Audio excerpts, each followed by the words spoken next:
Good morning, नमस्कार। आज जो ज्योग्राफी की क्लास है इसमें हम जैसे कि हम देखेंगे जो आज वेव्स देखेंगे। वोल्केनो कल रह गया था तो वोल्केनो को आज देखते हैं। फिर उसके बाद हम जो वेव्स तो हैं, ठीक है, इसके अलावा विंड हैं, विंड जो सिस्टम है जो अर्थ का वो देखेंगे। फिलहाल अभी हम देखते हैं वोल्केनो। तो वोल्केनो में हम देख रहे थे कि भाई कि वोल्केनो होता क्या है, ठीक है। वोल्केनो होता क्या है इसकी बात करते हैं। वोल्केनो वोल्केनो यानी ज्वालामुखी,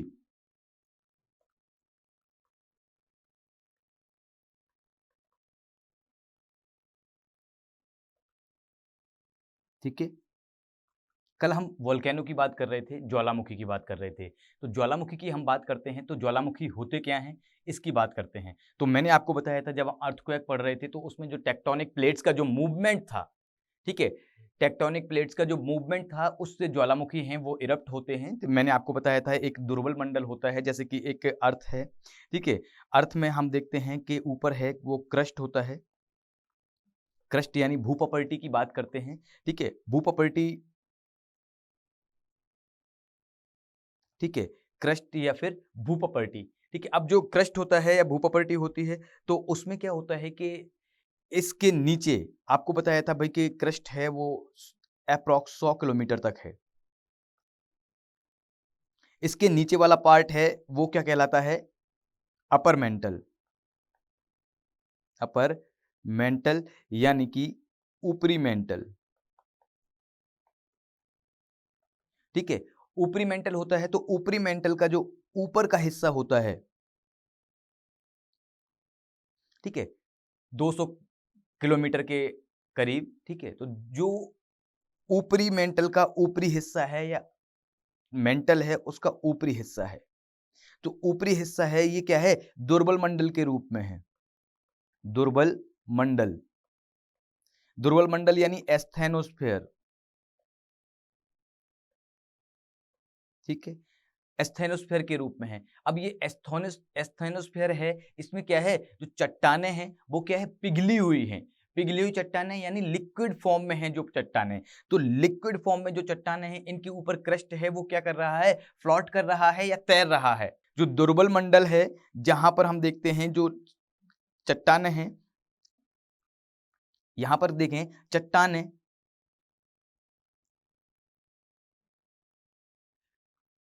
पिघली हुई चट्टाने हैं,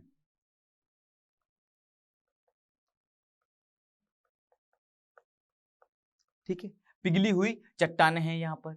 अब पिघली हुई चट्टाने हैं तो इनके ऊपर जो क्रस्ट है वो क्या है, तैर रहा है। तो तैर रहा है तो यहां पर हम देख रहे थे कि भाई कि बहुत सारा जो क्रस्ट है ऊपर ऊपरी हिस्सा है वो तैर रहा है। अब ये तैर रहा है तो ये क्या है, इसमें जब मैग्मा का जो मूवमेंट होता है, ठीक है, मैग्मा का मूवमेंट होता है तो ये जो चट्टाने हैं इनका भी मूवमेंट होता है। तो चट्टाने जब मैग्मा का मूवमेंट होता है और चट्टानों का मूवमेंट होता है तो उस स्थिति में जो किनारे होते हैं, यहां पर प्लेट ए और प्लेट बी के बारे में बात की थी, ए है और बी है और ये क्या है, ज्वाइंट वाला हिस्सा है। तो यहां पर अगर ये मूवमेंट है वो अभी सारी मूवमेंट है जो करीब आ रही हैं जो प्लेट्स, तो उससे क्या होता है, हल्की प्लेट्स है, अगर ये क्या है, हल्की प्लेट है, ये क्या है, भारी प्लेट है। तो भारी प्लेट तो क्या है, नीचे चली जाती है। भारी प्लेट क्या होती है, नीचे चली जाती है और हल्की प्लेट क्या है, ऊपर आ जाती है। तो यहां जो अंदर का जो मैग्मा है ये बाहर आता है। ये जो मैग्मा है ये बाहर आता है और यही है ज्वालामुखी का कारण होता है। यदि ये मूवमेंट है वो, इनका क्या है, मूवमेंट है, यदि दूर जाने का होता है जिसको अपसारी बोलते हैं, तो दूर जाने का जो मूवमेंट होता है तो उस टाइम पर भी क्या है, जब प्लेट्स हैं वो दूर जाएंगी, प्लेट्स दूर जाएंगी तो यहां का मैग्मा बाहर आएगा, यहां का मैग्मा बाहर आएगा। तो यहां पर इस कंडीशन में भी ज्वालामुखी विस्फोट होगा। जब अभिसारी मूवमेंट होता है तब क्या है, विस्फोटक ज्वालामुखी होते हैं। क्या होते हैं, विस्फोटक ज्वालामुखी होते हैं। और जबकि जो अपसारी मूवमेंट आता है तो नॉर्मल ज्वालामुखी होते हैं, वहां बस लावा आ जाता है, इतना विस्फोटक नहीं होता है या इतनी इंटेंसिटी इतनी नहीं होती है, ठीक है।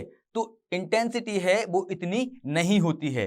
अब यहां पर हम देखते हैं कि इंटेंसिटी इतनी ज्यादा नहीं होती है और इंटेंसिटी ज्यादा होती है। दोनों ही कंडीशन में ज्वालामुखी तो फटता ही फटता है। अब हम एक ज्वालामुखी की बात करते हैं।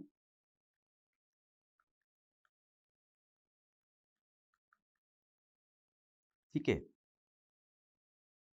हम जब ज्वालामुखी की बात करते हैं,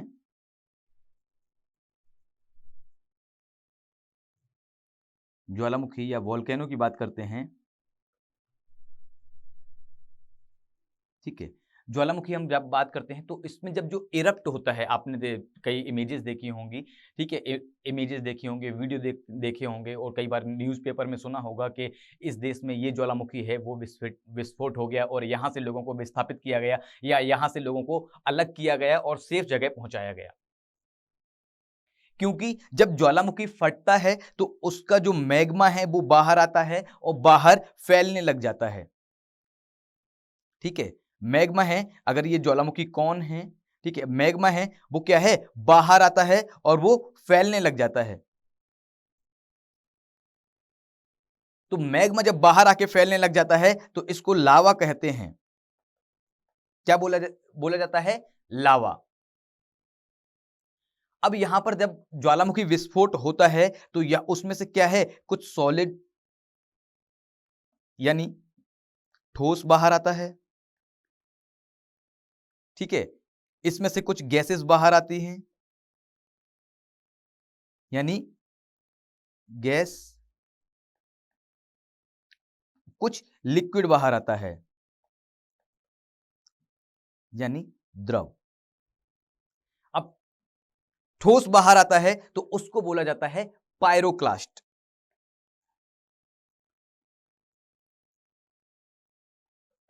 उसको क्या बोला जाता है, पायरोक्लास्ट। अब गैसेस बाहर आती हैं, बहुत सारी गैसेस हैं वो बाहर आती हैं, जैसे sulphur dioxide, nitrogen, hydrogen, carbon monoxide. ठीक है, ये सारी गैसेस बाहर आती हैं। इसके अलावा जो वेपर होता है या फिर वाष्प यानी वाष्प है, वो भी गैस के फॉर्म में बाहर आता है। जबकि लिक्विड की बात करते हैं तो मैग्मा बाहर आता है, जो पिघली हुई चट्टानें होती हैं, बहुत सारे मेटल्स होते हैं इसमें। तो ये जो बाहर आते हैं गैसेस हैं, ये आपसे एग्जाम में कई बार पूछा जाता है कि भाई कि जो ज्वालामुखी से ठोस बाहर आता है उसको क्या बोला जाता है, पायरोक्लास्ट। ठीक है, गैसेस कौन कौन सी बाहर आती हैं ये आपसे एग्जाम में पूछ लिया जाता है, और जबकि द्रव तो आपको पता ही है। ठीक है, अब जो द्रव होता है, जो लिक्विड बाहर आता है ज्वालामुखी से, जो द्रव बाहर आता है उसकी दो प्रकृति होती हैं।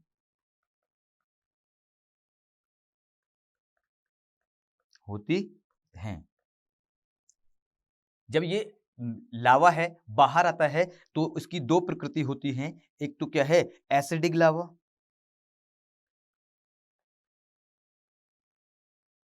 एक बेसिक लावा। एसिडिक लावा किसे कहा जाता है, जिसमें सिलिकॉन की मात्रा ज्यादा होती है।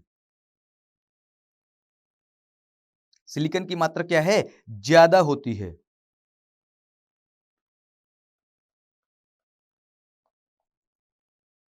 और बेसिक लावा है, इसमें सिलिकॉन की मात्रा कम होती है। अब जो सिलिकॉन की मात्रा जिसमें ज्यादा होती है, इसकी प्रकृति क्या होती है, ये गाढ़ा होता है। कैसा होता है, गाढ़ा। और ये क्या होता है, पतला।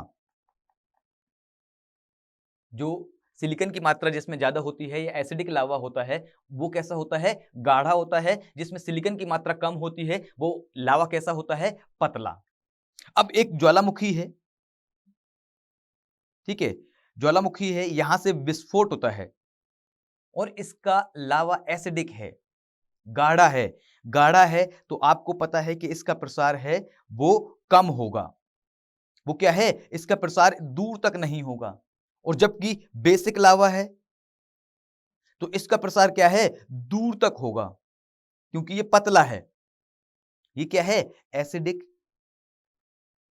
या फिर नॉन एसिडिक या फिर बेसिक। तो ये इसका जो प्रसार है वो दूर तक होगा नॉन एसिडिक का, और जो एसिडिक का है वो प्रसार क्या है, कम होगा। जो ज्वालामुखी की बात करते हैं कि एसिडिक है उसका प्रसार क्या है, ज्यादा होगा, और नॉन एसिडिक का कम होगा। अब बात करते हैं कि भाई कि ज्वालामुखी के टाइप।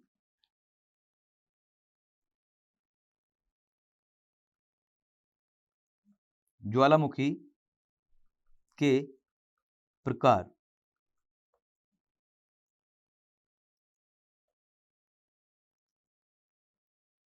ठीक है,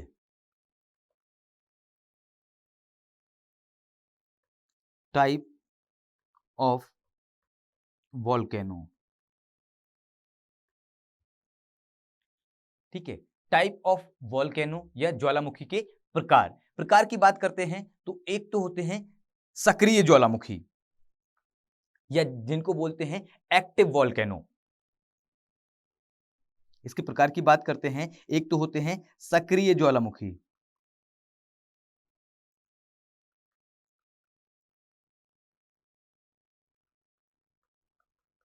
या फिर एक्टिव वोल्केनो, एक्टिव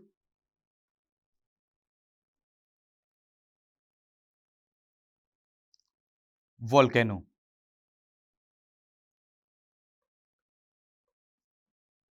दूसरे हैं डोरमेंट यानी सुसुप्त ज्वालामुखी। दूसरे क्या हैं, सुसुप्त ज्वालामुखी।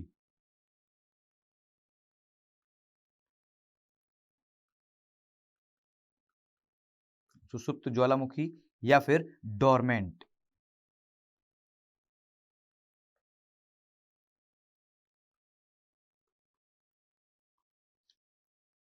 और तीसरे हैं निष्क्रिय ज्वालामुखी,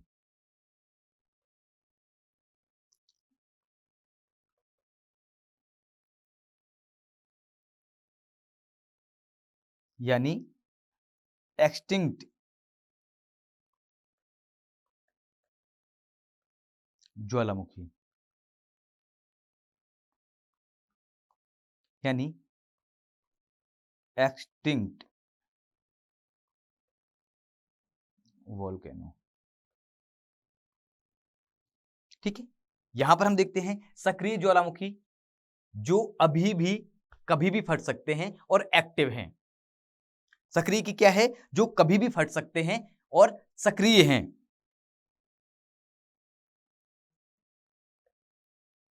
जो कभी भी फट सकते हैं।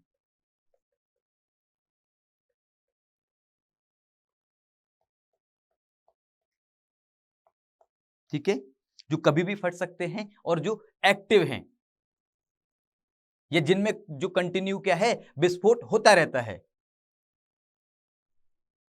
सक्रिय ज्वालामुखी की बात करते हैं तो वो होते हैं जो क्या है, कभी भी फट सकते हैं, और ये क्या है, एक्टिव हैं, और अभी भी यहां पर आए दिन फटते रहते हैं। ठीक है, सक्रिय ज्वालामुखी कौन से हैं, वे ज्वालामुखी जो कभी भी फट सकते हैं, जिनमें पोटेंशियल इतना है कि अभी भी फट सकते हैं।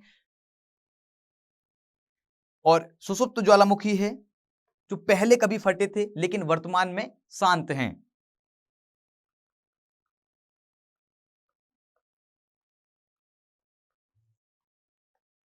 और आगे भी फट सकते हैं।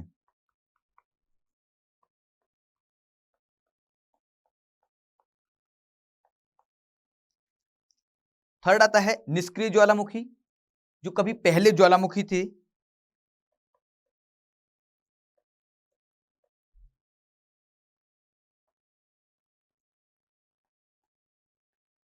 लेकिन अब शांत हैं।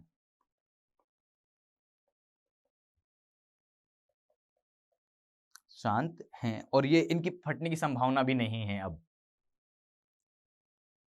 तो आपको ये याद रखना है कि भाई सक्रिय ज्वालामुखी किसे कहेंगे, सक्रिय ज्वालामुखी वो हैं कि एक्टिव वोल्केनोज, जो क्या है, कभी भी फट सकते हैं। आपको नाम से ही पता चल रहा है, एक्टिव मतलब जो वर्तमान में एक्टिव है, कभी भी फट सकता है।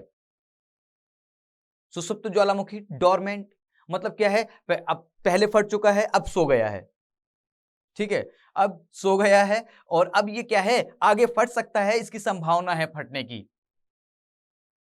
और निष्क्रिय ज्वालामुखी, पहले कभी ज्वालामुखी हुआ करते थे, लेकिन अब वो शांत हैं, अब वो क्या है, अब वहां फटने की संभावना ही नहीं है ज्वालामुखी की, तो वो क्या है, निष्क्रिय ज्वालामुखी है। तो हम ज्वालामुखी की बात करते हैं, ये 3 प्रकार के होते हैं, active volcano, dormant volcano and extinct volcano, या फिर सक्रिय ज्वालामुखी, सुसुप्त ज्वालामुखी और निष्क्रिय ज्वालामुखी। निष्क्रिय ज्वालामुखी को मृत ज्वालामुखी भी कहते हैं।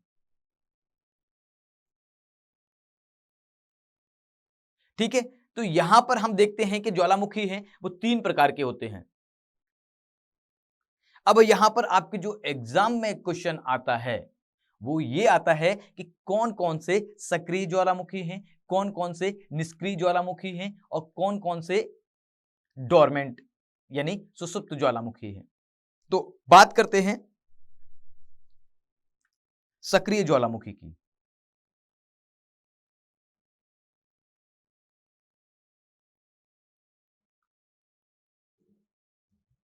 एक मिनट,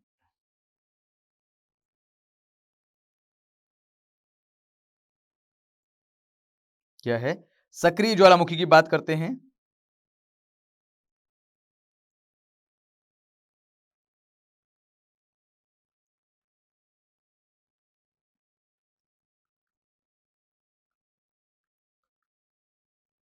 या फिर एक्टिव वोल्केनो।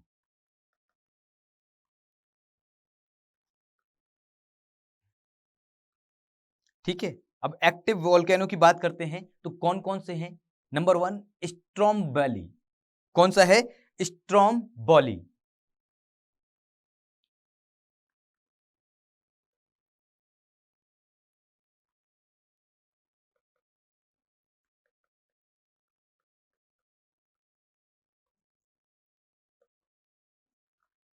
कहां पर है ये, इटली में। कहां पर है, इटली में।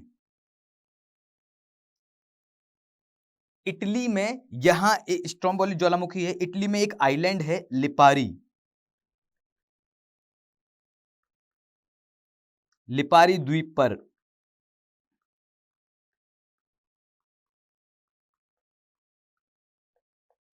क्या है, ये लिपारी आइलैंड पर स्थित है, इटली में है। स्ट्रोम्बोली आपको याद रखना है कि ये इटली में है, ठीक है, और ये कहां पर है, लिपारी द्वीप पर स्थित है। यह इतना ज्यादा सक्रिय है,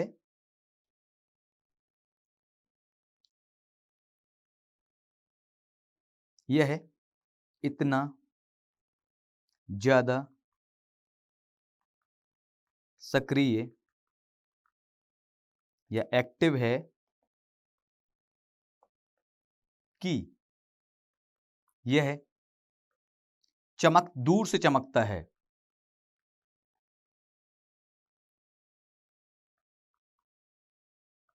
इसीलिए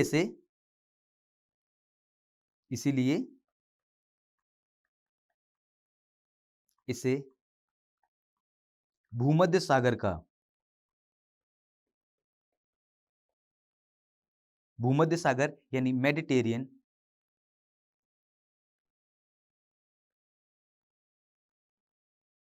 सी, भूमध्य सागर का प्रकाश स्तंभ कहा जाता है। क्या कहा जाता है इसको, भूमध्य सागर का प्रकाश स्तंभ कहा जाता है। ठीक है, स्ट्रोम्बोली की बात करते हैं, ये इटली में है, लिपारी द्वीप पर स्थित है। यह इतना ज्यादा सक्रिय है कि दूर से चमकता है, इसीलिए इसे भूमध्य सागर यानी मेडिटेरियन सी का प्रकाश स्तंभ कहा जाता है। क्या कहा जाता है इसको, मेडिटेरियन सी का प्रकाश स्तंभ कहा जाता है। दूसरे हम जो एक्टिव वोल्केनो की बात करते हैं तो वो है बैरन।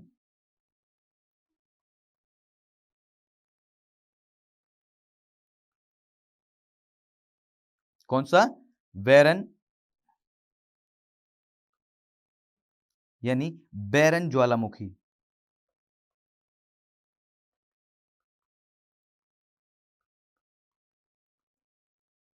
यह भारत में स्थित है।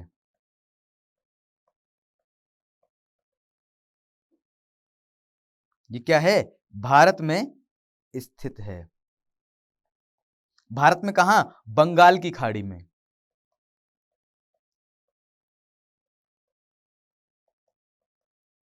बंगाली खाड़ी में कहां? अंडमान निकोबार में।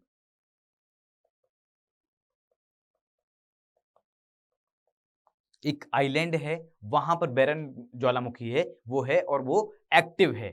बैरन ज्वालामुखी है, वो किस देश में स्थित है, ये आपसे पूछा जाए या फिर किस कहां पर स्थित है, भूमध्य सागर में है, कहां पर है, तो आपको यह पता होना चाहिए कि ये बे ऑफ बंगाल या बंगाल की खाड़ी में स्थित है। ठीक है ना। हम बात करते हैं कोटोपैक्सी। कोटोपैक्सी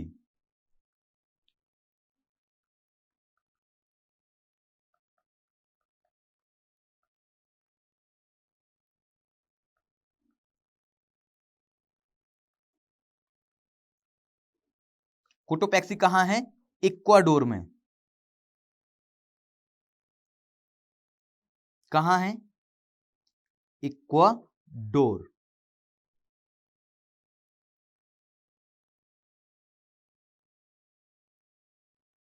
कहां पर स्थित है? इक्वाडोर में। कहां पर है? इक्वाडोर में।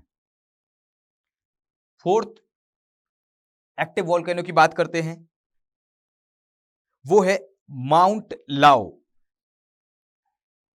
माउंट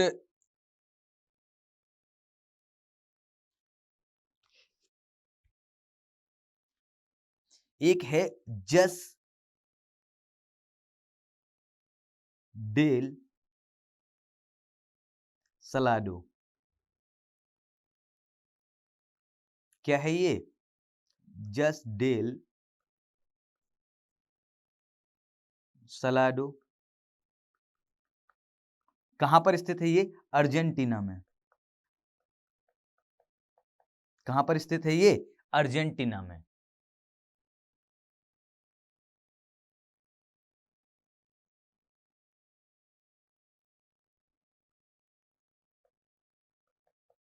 अर्जेंटीना में। ठीक है। अब हम बात करते हैं पांचवा एक्टिव वॉल्केनो की बात करते हैं, तो वो है मोना लाओ। मोना लाओ।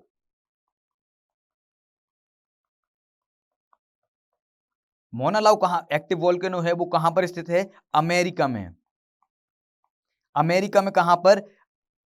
अमेरिका के हवाई द्वीप। कहां पर स्थित है? हवाई द्वीप या हवाई आइलैंड। ठीक है, ये कहां पर स्थित है? अमेरिका के हवाई आइलैंड में स्थित है मोना लाओ। ठीक है। अब बात करते हैं हम एक्टिव वॉल्केनो की। अब बात करते हैं सुसुप्त ज्वालामुखी यानी डोरमेंट वॉल्केनो। कौन से? सुसुप्त ज्वालामुखी या डोरमेंट वॉल्केनो। क्या?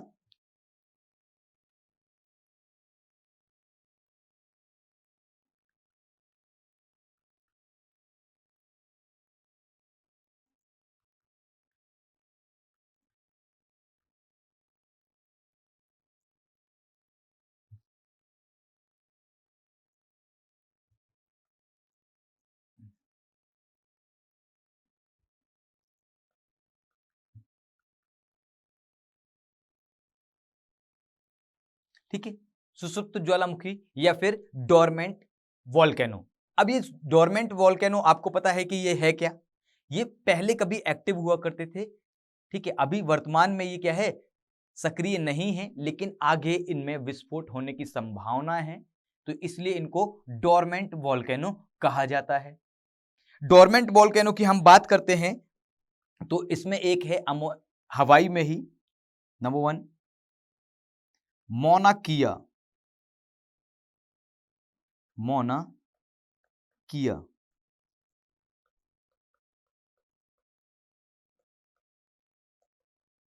ठीक है, अब हम बात करते हैं कि मौना किया। अब मौना किया कहां पर स्थित है? अमेरिका में। और अमेरिका के कहां पर स्थित है? हवाई आइलैंड में। ठीक है, अमेरिका के कहां पर स्थित है ये? हवाई आइलैंड में। मौना किया। मौना लाओ की बात करते हैं, अभी हमने मौना लाओ देखा था, तो मौना लाओ भी हवाई पर है, लेकिन ये एक्टिव है। लेकिन डोरमेंट की बात करते हैं तो डोरमेंट हवाई आइलैंड में ही है, वो है मौना किया। ठीक है, अब यहां पर हम देखते हैं माउंट किलिमंजारो।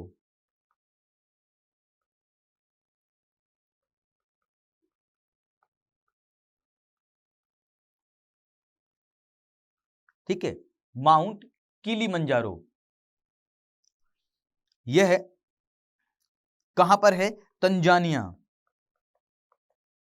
तंजानिया कहां पर है? अफ्रीका में। ठीक है, ठीक है, कहां पर है ये? अफ्रीका में। तंजानिया अफ्रीका में है ये। तो ये जो माउंट किलिमंजारो है, ये क्या है? डोरमेंट है, ये अभी वर्तमान में शांत है। इसे कई बार क्या है? एक्सटिंक्ट वोल्केनो भी कह दिया जाता है। कई बार इसे एक्सटिंक्ट यानी कि मृत ज्वालामुखी भी कह दिया जाता है, लेकिन कई बार इसमें क्या है? छोटे छोटे विस्फोट हो जाते हैं, तो इसलिए इसको क्या है? डोरमेंट में माना जाए इसको। कई जगह ये आपको एक्सटिंक्ट में देखने को मिलेगा, लेकिन हम देखें तो इसको अगर माने तो ये डोरमेंट में ही है। जो माउंट किलिमंजारो है वो कौन सा ज्वालामुखी है? डोरमेंट या फिर सुषिप्त। कहां पर है? तंजानिया में। तंजानिया कहां? अफ्रीका। यह है अफ्रीका की, अफ्रीका महाद्वीप की सबसे ऊंची चोटी भी है।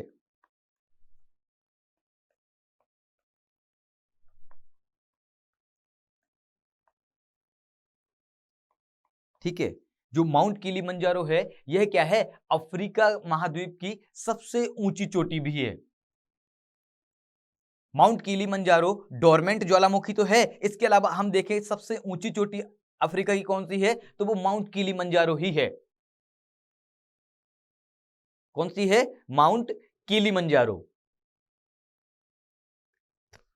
ठीक है, आगे बढ़ते हैं। ठीक है,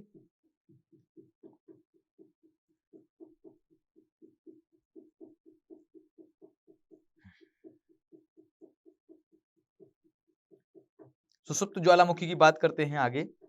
ठीक है, अब आगे बढ़ते हैं। अब मेन बात है कि ये माउंट फ्यूजी,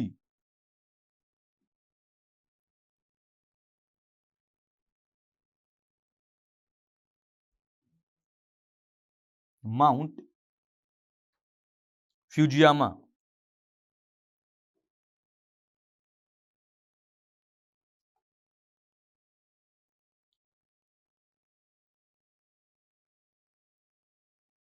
माउंट फ्यूजी क्या है ये? Mount Fuji. इसको हम ऐसे भी लिख सकते हैं इंग्लिश में, माउंट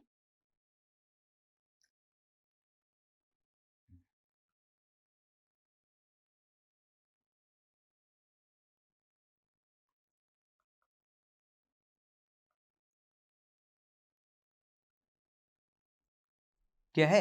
माउंट फ्यूजी। जो माउंट फ्यूजी ज्वालामुखी है ये कहां पर है? ये है जापान।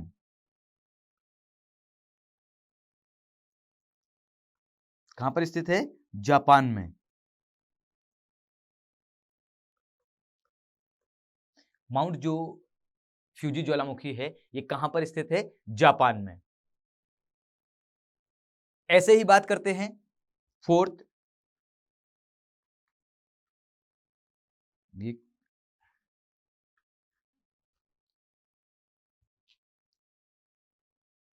माउंट फ्यूजी जापान में है। ठीक है,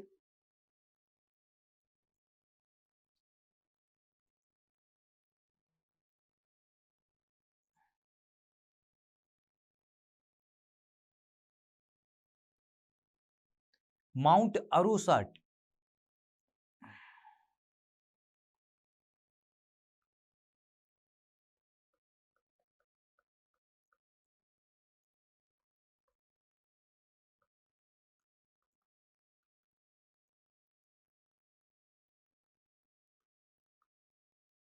ये कहां पर है? तुर्कीये, तुर्कीये,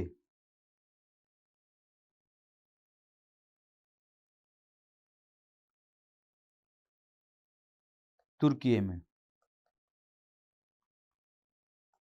ठीक है, तुर्की क्या है? टर्की का नया नाम है।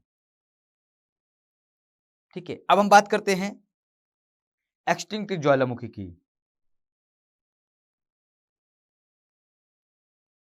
यानी कि निष्क्रिय ज्वालामुखी।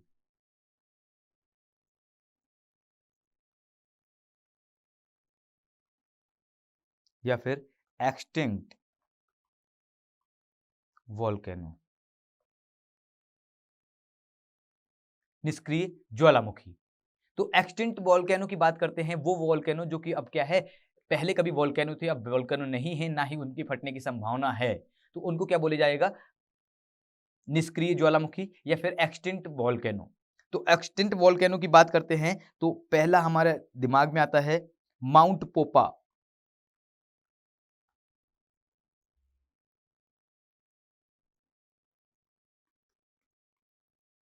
ये क्या है? म्यांमार में स्थित है माउंट पोपा, म्यांमार, माउंट पोपा, ये क्या है? म्यांमार में है। ठीक है, दूसरा है कोहे सुल्तान, कोहे सुल्तान, कोहे सुल्तान, कोहे सुल्तान, ये कहां है? ईरान में।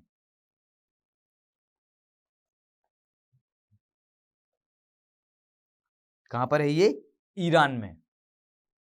इसके अलावा हम देखते हैं कोहे देवबंद, एक ज्वालामुखी है, निष्क्रिय ज्वालामुखी, वो है देवबंद।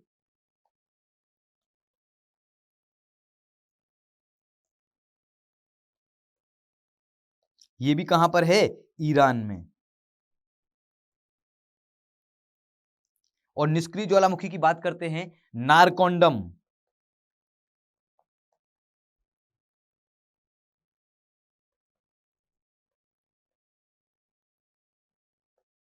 कहां पर है ये? इंडिया या फिर भारत में। बात करते हैं निष्क्रिय ज्वालामुखी की तो माउंट पोपा है, म्यांमार में है। ठीक है, कोहे सुल्तान है, वो ईरान में है, देवबंद है, वो ईरान में है, और नारकोंडम है, वो भारत में है। ये सभी क्या है? निष्क्रिय ज्वालामुखी हैं। ये सभी क्या हैं? निष्क्रिय ज्वालामुखी हैं। ठीक है, तो आपको ये बात ध्यान रखना है कि सक्रिय ज्वालामुखी कौन सा है और कहां पर स्थित है, निष्क्रिय ज्वालामुखी कौन सा है और कहां पर स्थित है, और डोरमेंट या फिर डोरमेंट की बात करते हैं या सुसुप्त ज्वालामुखी कहां पर है और कौन कौन से हैं, मतलब कौन कौन से हैं और कहां कहां पर स्थित हैं। ये आपको ध्यान रखना है, क्योंकि आपसे एग्जाम में कई बार पूछ लिया जाता है। कई बार क्या है, आपसे एग्जाम में पूछ लिया जाता है कि भाई कौन सा ज्वालामुखी कहां पर स्थित है। ठीक है, तो इस बात का आप ध्यान रखें कि कौन सा ज्वालामुखी कहां पर स्थित है। ये आपके एग्जाम के पॉइंट ऑफ व्यू से बहुत महत्वपूर्ण है, ये एग्जाम में खूब पूछा जाता है। ठीक है, आप एग्जाम है, पुराने पेपर उठा के देखेंगे तो आपको ये पता चल जाएगा कि क्या पूछा जाता है। अधिकतर जो एग्जाम में पूछा जाता है, जो वोल्केनो क्या होता है, गैसेस कौन कौन सी बाहर आती है, ये पूछा जाता है। ठीक है, और वोल्केनो है, इसके लावा के बारे में पूछा जाता है, और कौन कौन से ज्वालामुखी कहां कहां पर स्थित है। सामान्यतः सबसे ज्यादा जो क्वेश्चन आता है वो कौन कौन से ज्वालामुखी हैं, उनकी प्रकृति क्या क्या है और कहां कहां पर स्थित हैं। ये क्वेश्चन कई बार एग्जाम में पूछा जाता है, आप पुराने पेपर उठा के देखें। ठीक है, ये तो हो गए आपके ज्वालामुखी। कल हमने भूकंप पढ़ा था, ठीक है, आज ज्वालामुखी हमारा कंप्लीट हुआ। अब हम नेक्स्ट चलते हैं विंड सिस्टम के बारे में, ठीक है। अब हम चलते हैं विंड सिस्टम के बारे में, देखते हैं क्या है विंड या फिर पवन। विंड किसे कहते हैं या फिर पवन किसे कहते हैं, ठीक है। तो हम विंड के बारे में बात करते हैं, विंड सिस्टम के बारे में बात करते हैं, और जो अर्थ के जो प्रेशर्स हैं उसके बारे में बात करते हैं, ठीक है। पहले हम हल्का सा विंड को जानने से पहले हम प्रेशर को समझते हैं। क्या? विंड को समझने के लिए पहले हम प्रेशर को समझते हैं, वायु दाब को समझते हैं, ठीक है। वायु दाब क्या होता है, ठीक है। वायु का जो दाब लगता है अर्थ के सरफेस पर, जो वायु का दाब लगता है, जैसे ये अर्थ है, ये वायु का जो दाब लगता है, ये क्या है? Air pressure.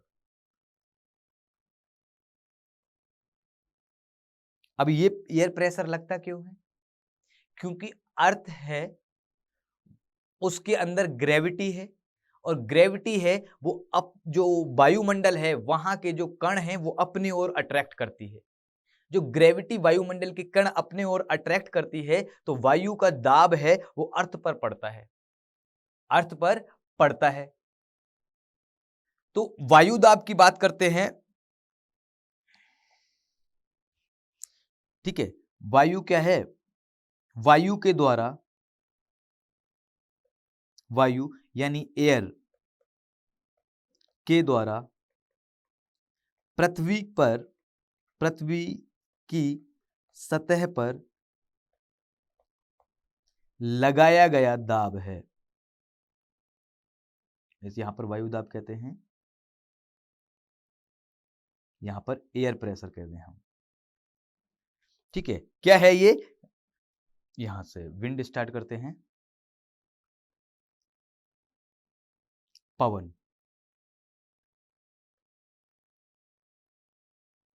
विंड को समझने से पहले हम क्या है, पवन को समझने से पहले हम क्या है, वायु दाब को समझेंगे। वायु दाब या फिर एयर प्रेशर,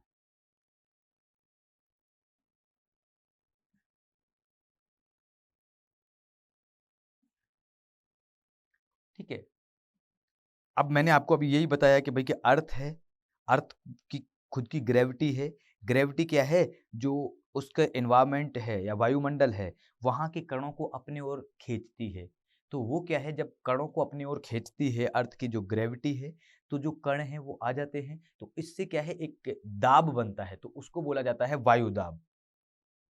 वायु के द्वारा, वायु यानी एयर के द्वारा पृथ्वी की सतह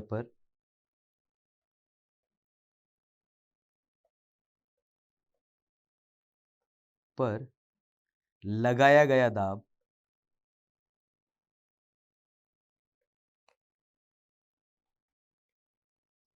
वायु दाब कहलाता है, यानी air pressure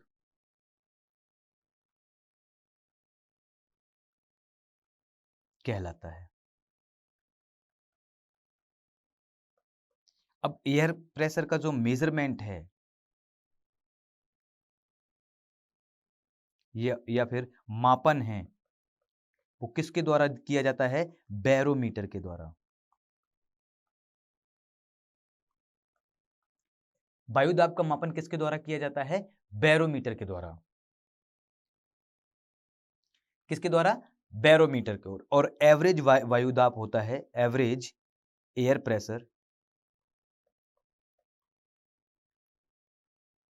average air pressure कितना होता है? 1013.25 MB। एवरेज जो एयर प्रेशर होता है वो कितना होता है? 1013.25 MB। ठीक है, तो वायु है वो दाब लगता है। ठीक है, वायु दाब आपको ये समझ में आए। अब वायु दाब बनता कैसे है, क्या कैसा सिस्टम है अर्थ का, और इससे विंड कैसे बनती है, आपको ये ज्ञान होना चाहिए। विंड है, अगर हम विंड पढ़ेंगे आपको ये भी पता होना चाहिए, wind always blow from high pressure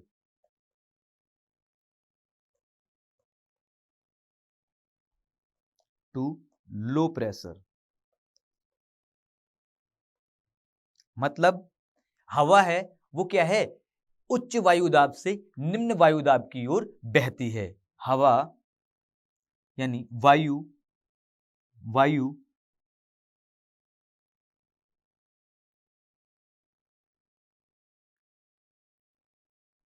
हमेशा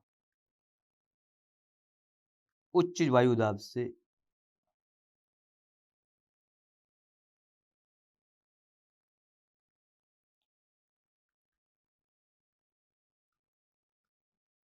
वायु नहीं, पवन क्या है, पवन हमेशा हमेशा उच्च वायु दाब से निम्न वायु दाब की ओर बहती है।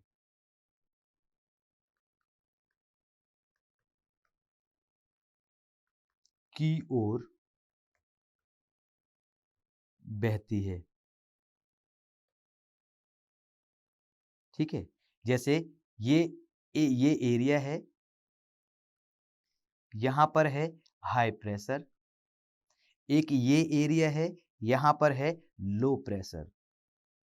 तो wind always blow from high pressure to low pressure. ये क्या है, wind always blow from high pressure to low pressure. ये कभी ऐसा नहीं होगा कि ऐसा हो जाए, नहीं, ऐसा नहीं होगा। तो विंड है हमेशा हाई प्रेशर से लो प्रेशर की ओर बहती है, हाई प्रेशर से लो प्रेशर की ओर बहती है। ठीक है, यहां आपको कुछ चीजें याद होनी चाहिए या फिर कॉन्सेप्ट क्लियर होने चाहिए, तभी आपको चीजें क्लियर होंगी। हवा है, ठीक है, यह पवन है। ठीक है, विंड की बात करते हैं तो विंड है, ये विंड से पहले हमें समझना होगा वायु दाब। ठीक है, वायु दाब क्या होता है, वायु के द्वारा लगाया गया दाब, और वायु जब जो दाब लग जाता है, ठीक है, जब दाब लगता है, वायु क्या है, फिर उसके जब वो दाब लगता है तो बहुत सारा दाब लग जाएगा, तो वहां से विंड ब्लो होगी या पवन बहेगी। ठीक है, तो यहां पर हम देखते हैं कि जब वायु दाब है, कहां कहां कितना होता है, अभी हम इसके बारे में पढ़ेंगे। सिंपल सी बात है, पहले वायु दाब समझते हैं। वायु दाब क्या है, वायु के द्वारा पृथ्वी की सतह पर लगाया गया दाब है। ये एवरेज है 1013.25 MB, और इसका जो मेजरमेंट होता है, अगर ये मापन होता है, वायु दाब का मापन किस यंत्र से किया जाता है, तो वो है बैरोमीटर। एक और कॉन्सेप्ट है कि भाई कि विंड है हमेशा हाई प्रेशर से लो प्रेशर की ओर बहेगी। विंड है वो हाई प्रेशर से हमेशा लो प्रेशर की ओर बहती है। जैसे हाई प्रेशर एक एरिया में हाई प्रेशर है और एक एरिया में लो प्रेशर है, तो हाई प्रेशर से हमेशा विंड ब्लो करेगी लो प्रेशर की ओर। यहां तक क्लियर है। अब हम बात करते हैं अर्थ में विंड की। जो विंड है यह क्या है, तीन प्रकार की होती है।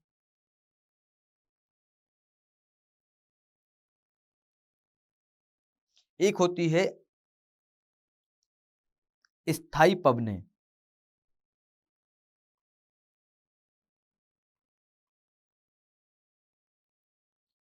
इनको ग्रही पवनें भी बोला जाता है। अब क्यों बोला जाता है वो अभी हम पढ़ेंगे। या फिर हम बोलें इनको परमानेंट विंड,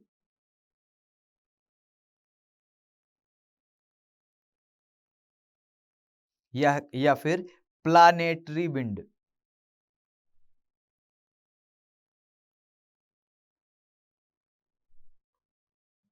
ठीक है। दूसरी है सीजनल विंड, मौसमी पवनें।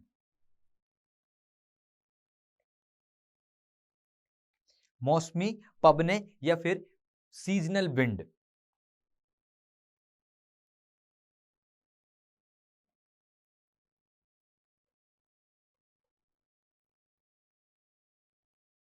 या फिर इनको पीरियोडिक विंड भी बोलते हैं, पीरियोडिक विंड। और एक होती है स्थानीय पवनें,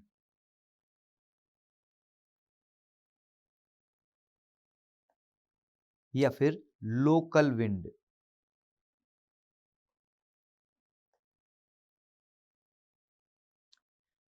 अब आपको विंड के जो प्रकार हैं, स्थायी पवनें या फिर ग्रही पवनें। स्थायी पवनें जो हमेशा चलती हैं, अर्थ पर ये पवनें हमेशा चलती हैं, स्थायी पवनें, इनमें रुकावट नहीं आती है। ठीक है, तो ये अर्थ पर हमेशा चलती हैं, तो इसलिए इनको ग्रही पवनें बोलते हैं, इस ग्रह पर हमेशा चलने वाली पवनें, या फिर प्लैनेटरी विंड। और दूसरा है मौसमी पवनें या फिर सीजनल विंड। सीजनल विंड क्या होती हैं? एक सीजन में चलती हैं, फिर एक सीजन के बाद उनकी डायरेक्शन चेंज हो जाती है। या फिर पीरियोडिक विंड, जैसे कभी ये इस डायरेक्शन में चल रही है 6 महीने, तो 6 महीने इस डायरेक्शन में चल जाएंगी। या फिर सुबह इस डायरेक्शन में चल रही है तो शाम को इस डायरेक्शन में हो जाएंगी। ये क्या है? पीरियोडिक विंड वो है जो पीरियड के हिसाब से चेंज होती रहती हैं। सुबह इनकी दिशा कहीं और है, शाम को कहीं और हो जाएगी। और सीजनल विंड वो होती हैं जो कुछ अंतराल में अपनी जो डायरेक्शन है वो चेंज कर देती हैं, जैसे मॉनसून विंड। और स्थानीय पवनें वो होती हैं जो पर्टिकुलर एक लोकल एरिया में चलती हैं, जैसे लू। लू केवल भारत में चलती है। सिरोको जो केवल इटली में चलती है। फोन, हरमट्टान जो कि पश्चिमी अफ्रीका में चलती है। तो यहां पर हम देखते हैं कि जो स्थानीय पवनें होती हैं वो पर्टिकुलर एक क्षेत्र में चलती हैं। मौसमी पवनें होती हैं वो मौसम के हिसाब से अपनी डायरेक्शन चेंज कर लेती हैं। और स्थायी पवनें वो होती हैं जो हमेशा स्थायी रहती हैं, हमेशा स्थायी रहती हैं और हमेशा ही चलती रहती हैं। बात करते हैं हम स्थायी पवनों के बारे में।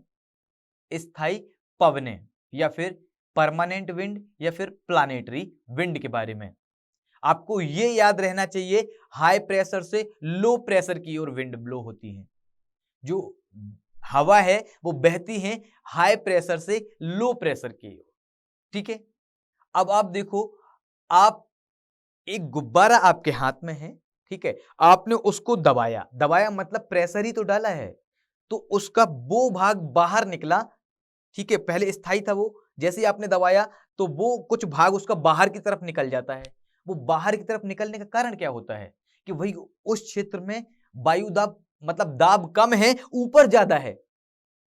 ऊपर दाब ज्यादा है तो कहां ब्लो हो रहा है? अगर हम देखें जो हिस्सा है वो कहां की ओर बढ़ता है गुब्बारे का, जहां पर दाब कम होता है। सेम कॉन्सेप्ट यही है विंड में भी कि भाई कि जो हाई प्रेशर है, जहां प्रेशर ज्यादा होता है, अगर प्रेशर ज्यादा पड़ रहा है तो वहां से भागना चाहेंगी पवनें।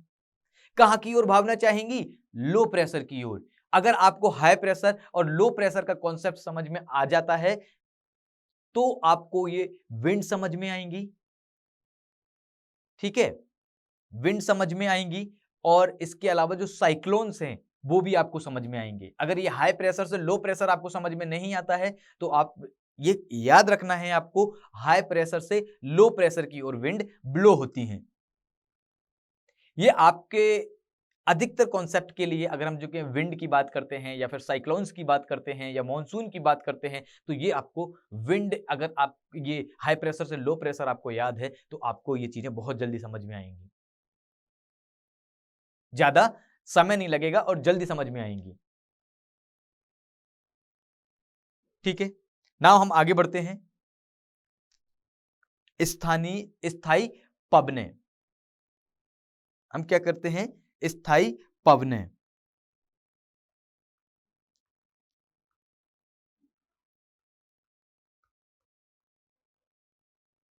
स्थायी पवनें मतलब परमानेंट विंड।